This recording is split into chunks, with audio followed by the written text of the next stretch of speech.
Alright, now this exercise is actually a set of exercises put together. Military, law enforcement, any branch of service usually works on running. So this is a modified version of it because usually when I did it, it was for long distance run. So you're running the whole track or half the track as fast as you can. But for someone that's just trying to build some speed, you can actually do these exercises and do wind sprints with them too. It's great because it makes you build endurance, but also makes you tone your body at the same time. Alright, for these running exercises, it's pretty simple. I'll explain the short distance and the long distance run, and then we'll show an example of it. For an example, if you're going to do the long distance run, the DIs or drill instructors, what they would do is they'll make you do an exercise, then they would have you sprint half the track or the whole track.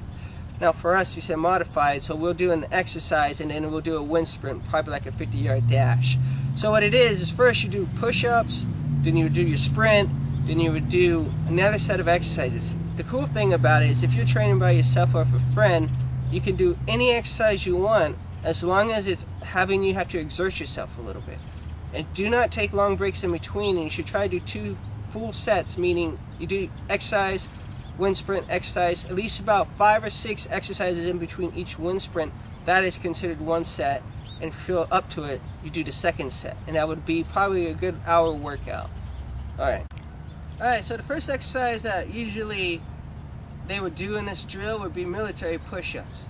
So what you do is you get into the military push-up position. I usually like to keep my feet off the mat because I get better traction with the dirt. So all you do is you get down, you get into the push-up position. It's best to hold it for a second and see how long you can hold it. But also you want to keep your back and your butt straight instead of like this. You want to be straight. So when you do the push-up, you go down, up. Don't do it fast when you're going like this because you're not going to get the exercise fully. The effect of it is you have to hold it, go down, bring it back up. So you do about 10 to 20 of these. So let's do a couple right now. Then you get up, and we go to the marker, and then we'll do the sprint.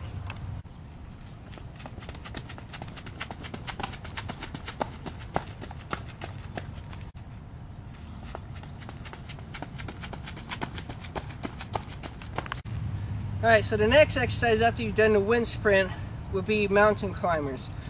Again, military and law enforcement, they love this because it helps you shred fat, build your endurance, teaches you how to learn how to breathe while being exerted also.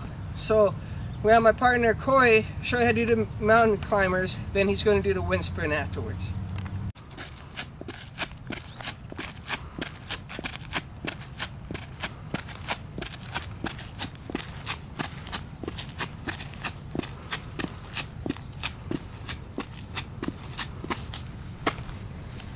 Three.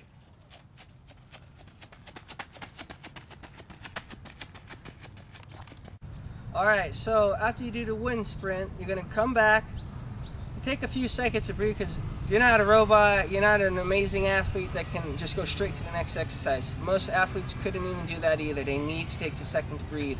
So after you breathe for a few seconds, you're going to go to the next exercise, which would be sit-ups or crunches, whatever you prefer, but then you're going to do the sprint again. And because just the sake of time, we're just going to explain afterwards what you can do, and we'll just maybe have it up on the site for you.